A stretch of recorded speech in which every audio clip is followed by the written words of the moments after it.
Halo, Assalamualaikum. Di video kali ini saya mau bahas santai tentang Vivo X100 yang kemarin saya beli dengan harga lebih murah ya. Dan ternyata kalau kamu sabar lebih lama lagi, kamu bisa dapetin di promo-promo Tokopedia. Udah ada seller yang bisa jual ya 10,9 atau 10,8. Kamu pakein lagi promo diskon Tokopedia, diskon 800-900 ribu, udah 10,2 nih bisa dibeli ya.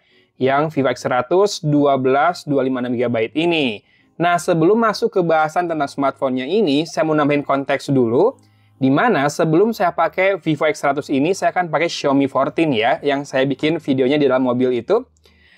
Itu adalah smartphone yang menurut saya bagus banget kameranya. Nah, ini makin bagus lagi. Dan Vivo X100 ini saya beli setelah saya berhasil jual iPhone 15 Pro saya. Tapi sebelumnya juga saya jual Xiaomi 14 saya, jadi nggak ada compare antara Vivo X100 dengan Xiaomi 14 saya.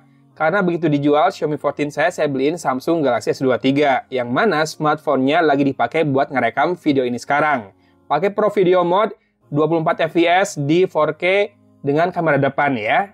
Tapi serius, walaupun sudah punya Galaxy S23, Vivo X100 ini bikin saya super galau karena memang kameranya dengan branding Zeiss ini bukan cuma gimmick doang. Jadi kalau kamu coba ambil foto pakai Vivo X100 ini termasuk yang asal jepret udah bagus ya.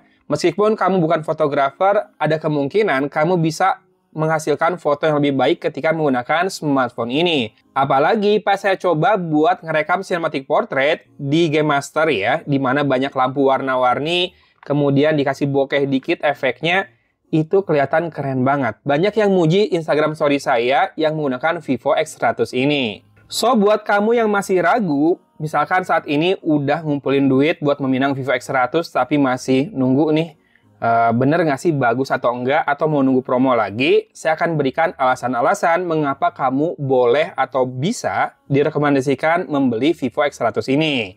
Yang pertama ya tadi ya, kameranya. Buat foto, Zeiss itu no gimmick deh asli. Bahkan sampai zoom 10 kali, menurut saya ini masih super jelas, walaupun dia optical zoom-nya sampai 3 kali doang ya. Kamera telenya sendiri kan pakai sensor 64 megapiksel. Ini yang beda sedikit dari X100 Pro yang 50 megapiksel saja. Ya, tenang-tenang. Besaran resolusi belum tentu hasilnya bisa lebih bagus memang. Tapi saya belum coba X100 Pro dan so far saya sudah sangat puas dengan kameranya Vivo X100. Paling nggak puasnya karena Vivo X100 nggak dibekalin fitur wireless charging kayak X100 Pro ya. Oh iya, X100 Pro juga punya baterai yang lebih besar dibandingkan Vivo X100 ini, yang mana buat ukuran sebuah flagship jarang-jarang nih ada smartphone dengan baterai di atas 5000 mAh seperti Vivo X100 Pro. Kalau ini masih 5000 mAh tapi sudah peningkatan dibandingkan Vivo X80 dulu yang hanya 4500 mAh. Urusan battery life juga tergolong aman ya, bisa menembus 1 hari 1 malam dengan pola pemakaian cukup intens dan kadang nggak pakai wifi juga. Nah, kalau buat gaming ini sudah enak banget ya. Antutunya buat benchmark, buat tolak ukur, skornya itu di 2 juta. Dengan UFS 4.1 yang skornya juga tinggi banget pas di test storage. Dan pas saya main PUBG Mobile, ini bisa dapat frame rate 120 fps. Walaupun sebetulnya kalau mau ngejar fps doang, di smartphone 4 jutaan juga udah ada ya yang bisa 120 fps. Tapi asli, kalau kamu masih ragu untuk beli Vivo X100 gara-gara performanya, takut nggak bisa menyaingi Snapdragon 8 Gen 3, buang jauh-jauh itu. Tapi kalau kekeh tetap mau Snapdragon 8 Gen 3, Vivo punya iQOO 12 ya, yang mungkin kameranya nggak sekeren Vivo X100 ini. Menurut saya, PhoneTouchOS ini udah enak, UI-nya buat dipakai ngadmin sosmed ya, buat share-share ke kontak terakhir, ke sosial media, udah enak, dan buat bikin Instagram Story juga udah lumayan smooth. Walaupun beda dikit, masih sedikit di bawah kalau kita upload dari Samsung atau iPhone.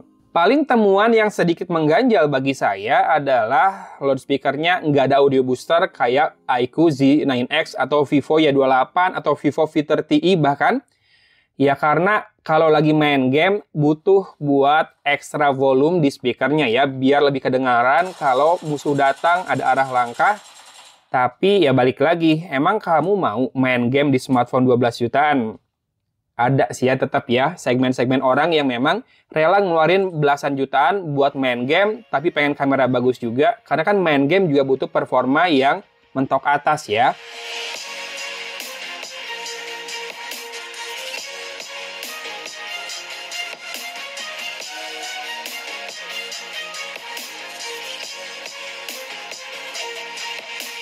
Nah, Dimensity 9300 ini buat saya sekali lagi performanya udah mumpuni banget kalau buat game. Dan juga suhunya aman. Saya main PUBG di Erangel, satu sesi itu hampir setengah jam. Di smooth 120 fps, rasanya masih aman-aman aja suhunya. Di tangan saya nggak kerasa jadi menghangat gitu, enggak. Yang ini yang nggak akan bisa dilakukan sama Samsung di Galaxy S23 dan S24. Pasti kalau main game bakal kerasa lebih panas. Ya, urusan gaming memang Samsung masih punya PR sih. Jadi, kenapa saya bertahan di Samsung Galaxy S23? Salah satunya karena bisa dipakai rekam kayak gini ya. Pro video modenya bisa buat kamera depan, bisa buat pilih mikrofonnya juga. Kalau saya ngetes TWS, bisa loh pakai mikrofon TWS dipakai ngerekam video. Sekarang saya pakai mikrofon Boya, dicolok USB ke Samsung Galaxy S23 saya. Gimana hasil audionya? Boleh di komen. Kalau mau lihat review Boya link ini, juga saya akan taruh linknya atau cardnya di kanan atas. Selain itu, sebagai ex-iOS user, saya mementingkan masalah privacy dan juga security ya.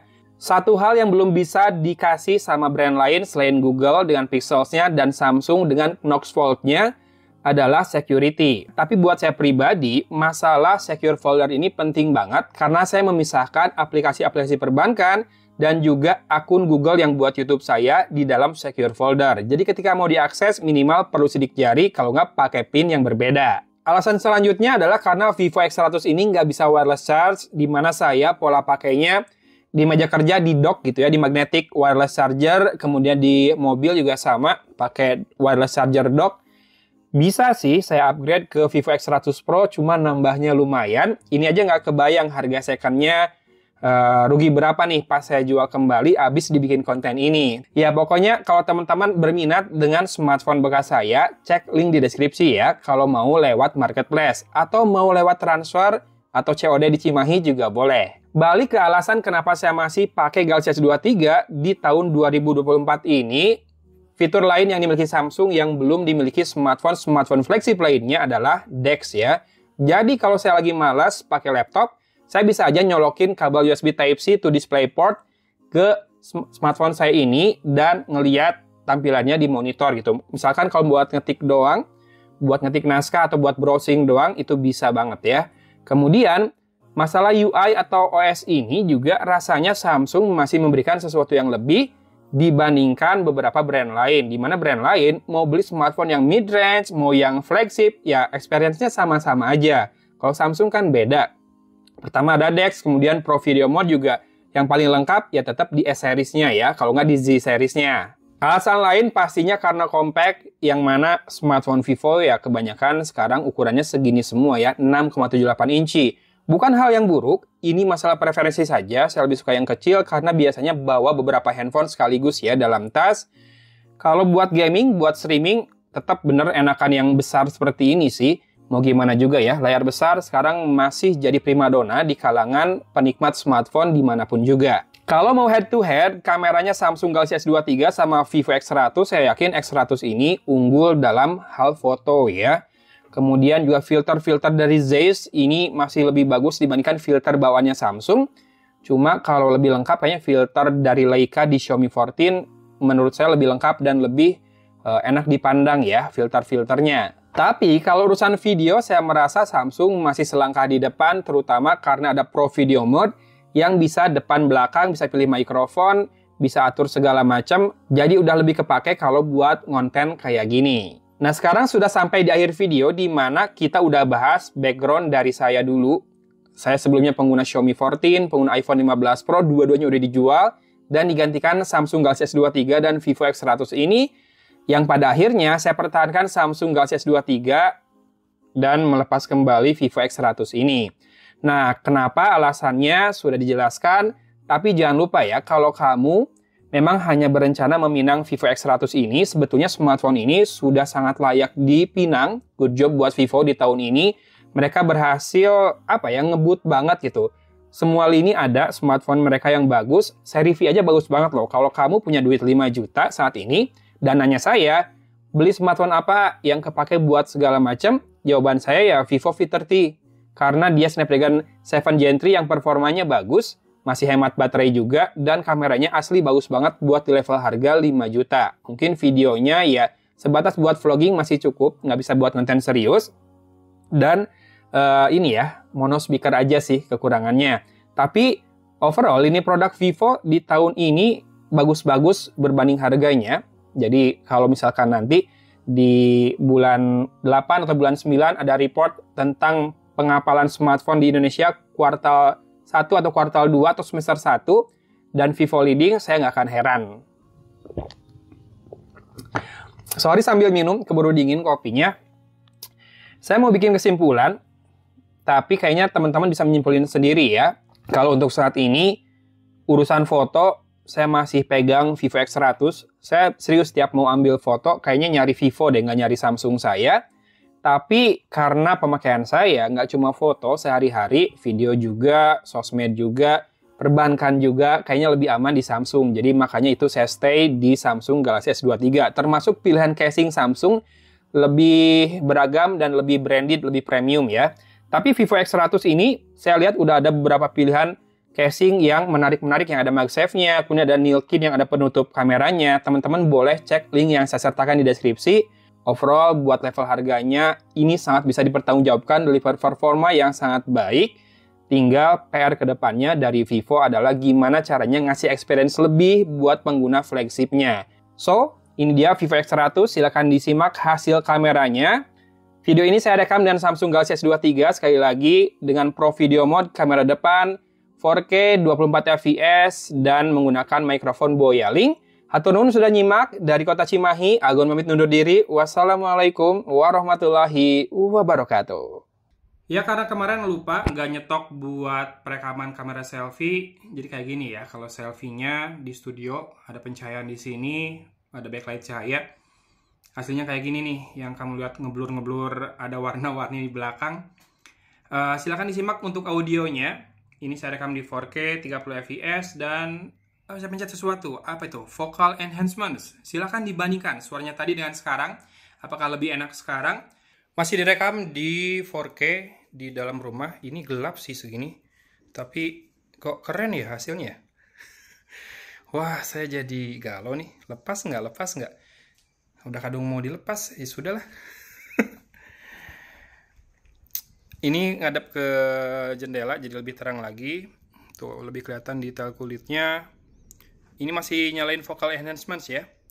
Habis ini saya mau nyoba buat cinematic portrait. Bisa nggak kamera depan? Bisa cinematic portrait buat kamera depan dan rapi cuy. Serius ini buat pencahayaan yang tidak bagus segini. Ini kalau pakai kamera mirrorless saya butuh cahaya sana sini. Ini nggak nyalain lampu sama sekali tuh. Nggak ada lampu yang menyala. Kalau ada backlight kayak gitu, wow keren banget. Apalagi kamera depan emang kayaknya kelebihan Vivo kali ya.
Nah, ini pakai cinematic portrait dengan filter Hong Kong Night.